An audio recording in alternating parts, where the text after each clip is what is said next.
నమస్కారం. లక్ష్మి చెప్పే కథలకు స్వాగతం. వీణులతో వీక్షించటానికి సిద్ధం కండి. ప్రియ సఖులు, ఇప్పుడు మనం ప్రముఖ హాస్య కథా రచయిత్రి శ్రీమతి గరిమెళ్ల సుబ్బలక్ష్మి గారు రచించిన వివాహ స్వర్ణోత్సవ వేడుకలు అనే చక్కటి హాస్య కథను విందామండి. ఈ కథ సంచిక అంతర్జాల పత్రికలో కాజాల్లాంటి బాజాలు అనే కాలంలో ప్రచురింపబడింది. ఇక కథ మొదలుపెట్టేస్తున్నానండి. ఈ మధ్యనే మా బాబాయి పిన్నిల వివాహ స్వర్ణోత్సవ వేడుకలకు వెళ్ళొచ్చాం. వాళ్ళ పిల్లలిద్దరూ అమెరికాలో ఉండటం వలన ఇక్కడ ఈవెంట్ మేనేజ్మెంట్ వాళ్లకు మొత్తం కార్యక్రమం అప్పచెప్పేశారు. బాబాయి మొదట వద్దని కొంత గునిసినా పిన్ని పడుతున్న సరదా చూసి, పిల్లలు లక్షలు ఖర్చు పెట్టడం చూసి ఒప్పుకోక తప్పలేదు పాపం. బాబాయి వాట్సాప్లో పంపించిన ఇన్విటేషన్ బహుముచ్చటగా ఉంది. చుట్టాలకి, స్నేహితులకి వీళ్ళ నుంచి ఆహ్వానాలు వెళ్ళిపోయాయి. ఊళ్ళో ఉన్నవాళ్ళు భలే భలే అంటూ సంతోషం ప్రకటిస్తే, వేరే ఊళ్ళల్లో ఉన్నవాళ్ళు ముందు చెప్పచ్చుగా అంటూ నిష్ఠూరం వేశారు వాట్సాప్లోనే. ఆ రోజు మేము ఫంక్షన్ జరిగే రిసార్ట్ చేరుకునేసరికి కారు లాగటం ఆలస్యం. ఓ ముగ్గురు ముత్తైదువులు వెండి పళ్ళాలు పట్టుకుని ఎదురొచ్చారు. కారు దిగగానే పైనుంచి పూల రేకులు వర్షంలాగా మీద పడ్డాయి. తెల్లబోయి పైకి చూసేలోపే ఒక ముత్తైదువు ముందుకొచ్చి బొట్టు పెట్టింది. మరొక ఆవిడ పన్నీరు చల్లింది. ఇంకొక ఆవిడ హారతిచ్చింది. అందరికీ ఎంతో ఆనందంగా అనిపించింది. లోపలికి రాగానే అందరినీ వరుసగా కూర్చోబెట్టి వెల్కమ్ డ్రింక్ ఇచ్చారు. తర్వాత అందరినీ తీసుకుని ఈవెంట్ మేనేజర్ ప్రభు అక్కడే ఉన్న చిన్న మందిరం వైపు తీసుకువెళ్ళాడు. ఆ మందిరంలో వినాయకుడి ప్రతిమ ఉంది. మీరు దండం పెట్టుకోండి అంకుల్, మా వాళ్ళు వీడియో తీస్తారు అన్నాడు ప్రభు. ఇదేమిటి, ఇది గుడి కాదా? ఆశ్చర్యంగా చుట్టూ చూస్తూ అడిగాడు బాబాయి. అబ్బా, ఏదో ఒకటి, ఎదురుగా బొజ్జ గణపయ్య ఉన్నాడుగా, దండం పెట్టుకోండి. పిల్లలు లక్షలు ఖర్చు పెట్టారు, కాదంటే అంతా వేస్ట్ అయిపోతుంది. నెమ్మదిగా అయినా ఖచ్చితంగా చెప్పింది పిన్ని. మారు మాట్లాడకుండా వీళ్ళందరూ దండం పెట్టుకుంటూ ఉంటే వెనకాల నుండి రికార్డులో ఆశీర్వాదాలు వినిపించాయి. ఒక పూజారి హారతిస్తున్నట్లు, వీళ్ళందరూ భక్తిగా హారతి అందుకుంటున్నట్లు వీడియో తీశారు. ఇంతలో ఒక్కొక్కరుగా చుట్టాలు, స్నేహితులు చేరిపోయారు. బ్రేక్ఫాస్ట్ అయ్యాక ప్రభు అందరిని బయటికి రమ్మని మైక్లో అనౌన్స్ చేశాడు. ఇద్దరు మగవాళ్ళు మటుకు బాబాయ్ దగ్గరకు వచ్చి, అంకుల్ మీరు ఇటు రండి అంటూ పక్కనున్న రూమ్లోకి తీసుకువెళ్లారు. అలా తీసుకువెళ్లే ముందు పిన్ని బాబాయ్ దగ్గరకు వచ్చి, ఏమండి, వాళ్ళు ఏం చెప్తే అది చెయ్యండి, పిల్లలు లక్షలకు లక్షలు ఖర్చు పెడుతున్నారు అంటూ మరొక రూమ్లోకి వెళ్ళిపోయింది. అక్కడ బాబాయ్ని కూర్చోబెట్టి ఒక అతను మొహానికి మేకప్ వేయటం మొదలుపెట్టాడు. ఇంకోడు నెత్తి మీద గిరజాల జుట్టున్న విగ్గు పెట్టాడు.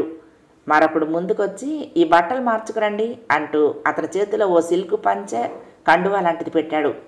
చలపతి హడలిపోయాడు. ఏమిటిదంతా అని అడిగాడు. మీ పెళ్లి రోజు కదా అంకుల్, ఆంటీని కలుసుకోవాలి కదా అన్నారు వాళ్ళు. అసలు మీరేం చేస్తున్నారు?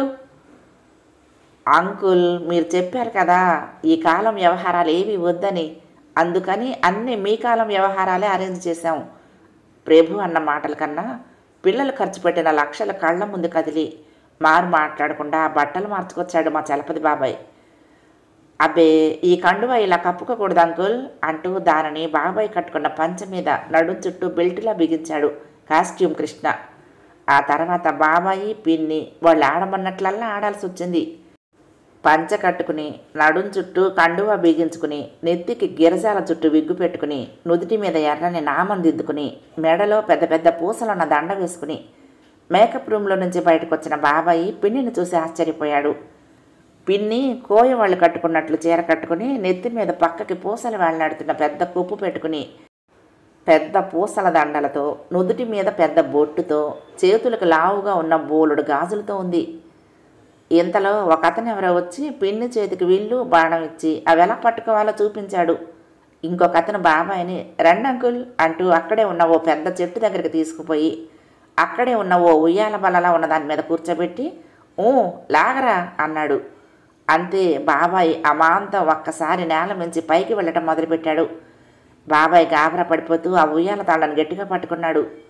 చెట్టు చిటారు కొమ్మ దాకా వెళ్ళాక అప్పటికే అక్కడున్న ఇంకొక అతను బాబాయిని అందుకుని జాగ్రత్తగా అక్కడ కొమ్మ మీద కూర్చోబెట్టి అతని చేతికి విల్లమ్ములు అందించి ఓకే స్టార్ట్ అని చెప్పి చెట్టు దిగిపోయాడు. ఏం స్టార్ట్ చేయాలి, ఇక్కడి నుంచి దూకాలా అనుకుంటూ ఆ విల్లమ్ములు పడిపోకుండా బ్యాలెన్స్ చేసుకుంటున్న బాబాయికి కింద నుంచి ప్రభు మాటలు వినిపించాయి. అంకుల్ మీరు కొత్త పాటలు వద్దు అన్నారు కదా, అందుకని చెంచు లక్ష్మి సినిమాలో చెట్టు లెక్కగలవా అనే పాత పాట తీసుకొచ్చాము. స్టార్ట్ అనగానే మీరు ఆంటీ ఆ పాటకు డాన్స్ చేయాలి అన్నాడు. హోరి వీడి మొహం తగలయ్యా, కొత్త పాటలు వద్దన్నామంటే పాత పాటలు కావాలని కాదే అనబోయిన బాబాయికి మళ్ళీ లక్షలు కళ్ళ ముందుకొచ్చాయి. ఎదురుగా చూశాడు. ఒక ఎత్తైన గుండ్రటి బండ మీద పిన్ని విల్లమ్ములు పట్టుకుని సత్యభామలాగా కనపడింది. స్టార్ట్ అని వినిపించగానే మ్యూజిక్ మొదలైంది. చెట్టు లెక్కగలవా ఓ నరహరి పొట్ట లెక్కగలవా, చెట్టు లెక్కి ఆ చిటారు కొమ్మన చిగురు కోయగలవా, ఓ నరహరి చిగురు కోయగలవా. పిన్ని మహా చురుగ్గా చేతిలో బాణాన్ని కత్తి తిప్పినట్లు తిప్పేస్తూ ఆ బండ మీద అడుగులు ముందుకి వెనక్కి వేస్తోంది. ఎక్కడ ఆమె ఆ బండ మీద నుంచి జారి పడుతుందోనని హడలిపోయాడు బాబాయి. అంకుల్ మీరే స్టార్ట్ అన్న ప్రభు మాటలకు ఈ లోకంలోకి వచ్చాడు. పాట మొదలైంది. చెట్టు లెక్కగలనే ఓ చెంచిత పుట్ట లెక్కగలనే, చెట్టు లెక్కి ఆ చిటారు కొమ్మన చిగురు కోయగలనే, ఓ చెంచిత చిగురు కోయగలనే. చిన్నప్పటి నుండి వింటున్న ఆ పాట బాబాయిని ఉత్సాహంగా ఓ అడుగు ముందుకు వేయించింది. అంతే, ధబీమని కింద పడిపోయాడు బాబాయ్. అందరూ కంగారుగా పరిగెట్టుకొచ్చారు. కంగారు పడకండి, కింద ఎందుకైనా మంచిదని వలలాంటిది వేయించాను. అంకుల్ పెద్దవారని నాకు తెలుసు కదా అంటూ అందరినీ సమాధానపరిచాడు ప్రభు. అంకుల్ మీరు మరీ అంత పాత్రలో జీవించక్కర్లేదు, నటిస్తే చాలు అంటూ నెమ్మదిగా వచ్చి బాబాయ్ చెవిలో చెప్పాడు. మరో టేక్తో ఆ వీడియో తీయటం విజయవంతంగా పూర్తి చేశారు. డ్రెస్ చేంజ్ అన్న ప్రభు మాటలకి బాబాయిని పిన్నిని మళ్ళీ రూముల్లోకి తీసుకుపోయారు. ఈసారి మంచి woollen pant, full hands shirt, మెడకు టై వేశారు బాబాయికి. పిన్నికి ఓ షిఫాన్ చీర కట్టి పాతకాలం హిందీ సినిమా హీరోయిన్స్ లాగా నెత్తి మీద పైకి ఓ పెద్ద కుప్పు లాంటిది పెట్టి మెడలో సన్నటి చైన్ వేసి తయారు చేశారు. ఈసారి ఇల్లెరకం సినిమాలో నిలువవే వాలు కనులదాన వయారి హంస నడకదాన నీ నడకలో హొయలున్నది చానా అనే పాట పెట్టారు. పిన్ని నడుం తిప్పుకుంటూ వయారంగా నడుస్తూ వెళుతూ ఉంటే ఆ పాట పాడుతూ బాబాయి వెనకాల పాడాలన్నమాట. ఇదేంటయ్యా మనవులున్నారు మాకు, ఇప్పుడు ఇలా పాడితే వాళ్ళ ముందు ఎంత చిన్నతనం అడిగింది పిన్ని ప్రభుని.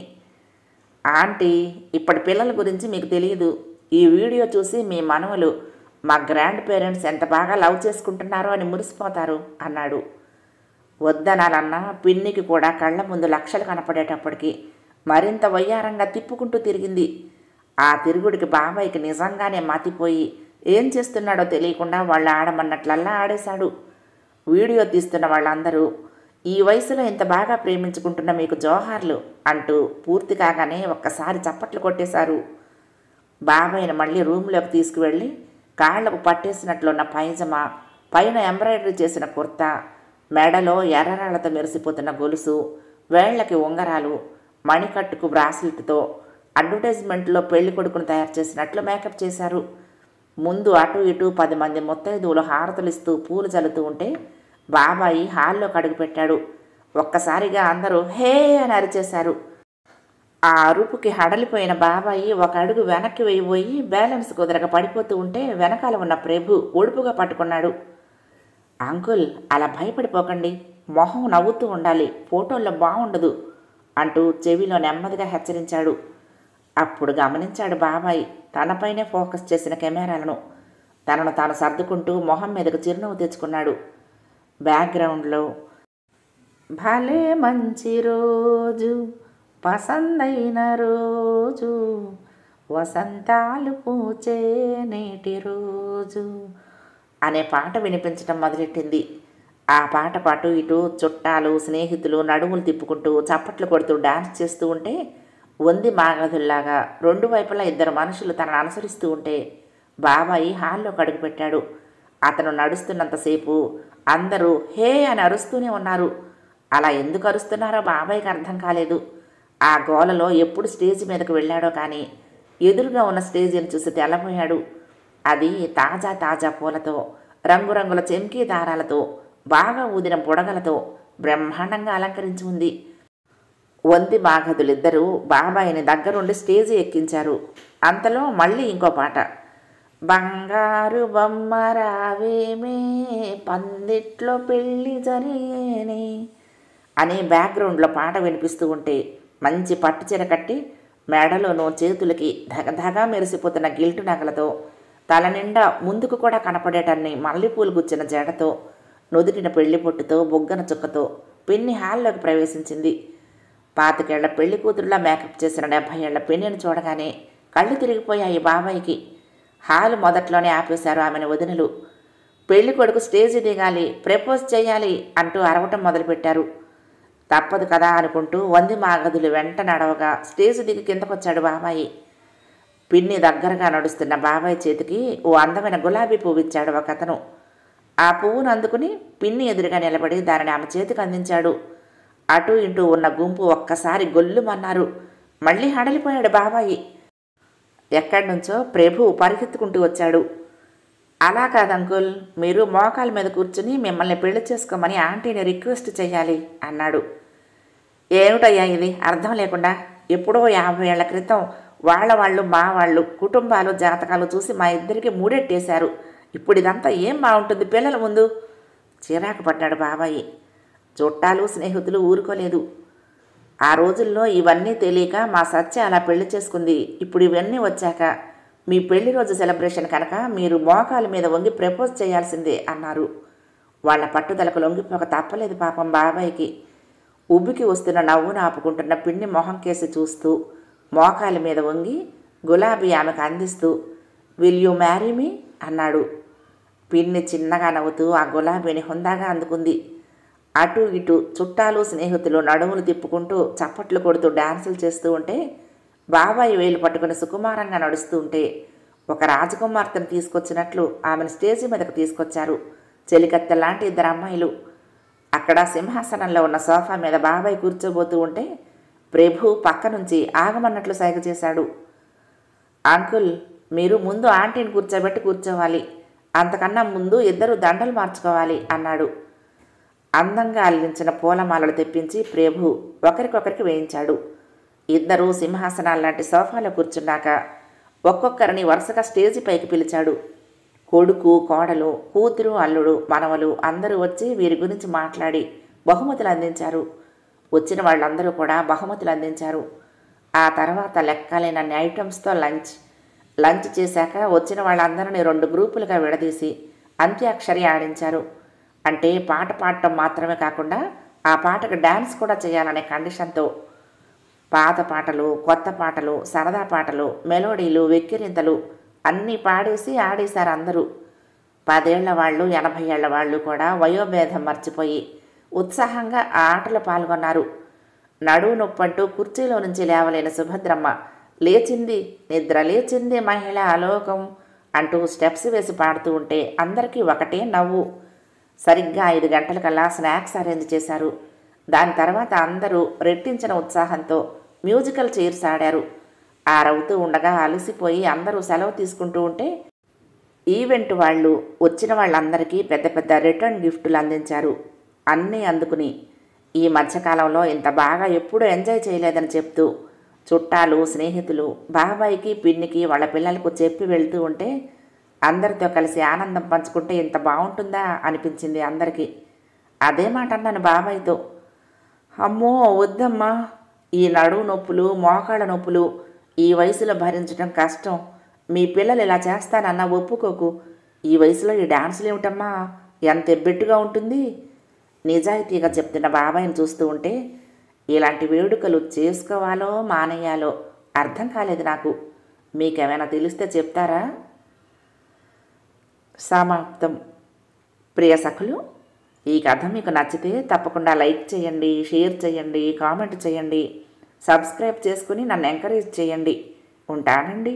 ప్రేమతో లక్ష్మి, కృష్ణాతీరం దుర్గమ్మ సన్నిధానం. నమస్తే.